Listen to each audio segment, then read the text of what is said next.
পশ্চিমবঙ্গ বিধানসভা নির্বাচনে নদিয়া জেলার তেহট্ট কেন্দ্রে ভারতীয় জনতা পার্টির ঐতিহাসিক জয়ের নেপথ্যে কারিগর তথা ত্রিপুরার বামুটিয়ার প্রাক্তন বিধায়ক কৃষ্ণধনু দাস দীর্ঘ কয়েক মাস পর রাজ্যে ফিরলেন। রবিবার বিমানবন্দরে তাকে স্বাগত জানাতে বামুটিয়া বিধানসভা কেন্দ্রের বিজেপি কর্মী সমর্থকদের মধ্যে ব্যাপক উৎসাহ ও উদ্দীপনা লক্ষ্য করা যায়। উল্লেখ্য, তৈহট্টে পদ্ম শিবিরে মাটি শক্ত করতে কৃষ্ণধনু দাস দীর্ঘ সময় সেখানে নির্বাচনী প্রচার চালান এবং প্রতিটি মানুষের ঘরে ঘরে গিয়ে জনসংযোগ করেন। গত 4 মে ঘোষিত ফলাফলে প্রথমবারের মতো তেহট্টে জয়ী হয় বিজেপি এবং রাজ্যের তৃণমূল সরকারের পতন ঘটিয়ে বিজেপি সরকার গঠিত হওয়ার পর তার এই প্রত্যাবর্তন বিশেষ তাৎপর্যপূর্ণ।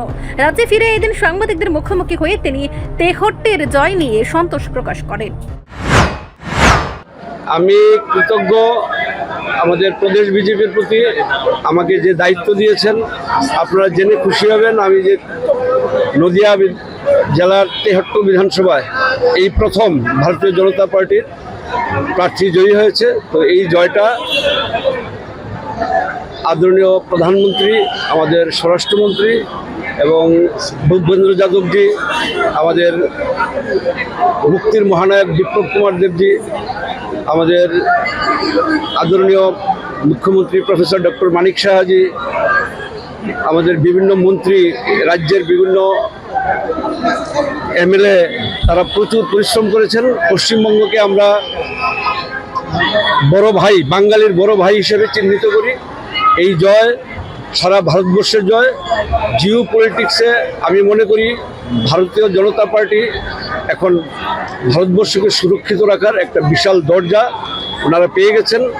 এখন আর আগের মতো আতঙ্কবাদী ভায়া বাংলাদেশ, ভায়া নেপাল এ ধরনের কোনো কিছু থাকবে না। এবং পশ্চিমবঙ্গবাসী একটা নতুন সরকারের মুখে অনেক আশা প্রত্যাশা করে আছে।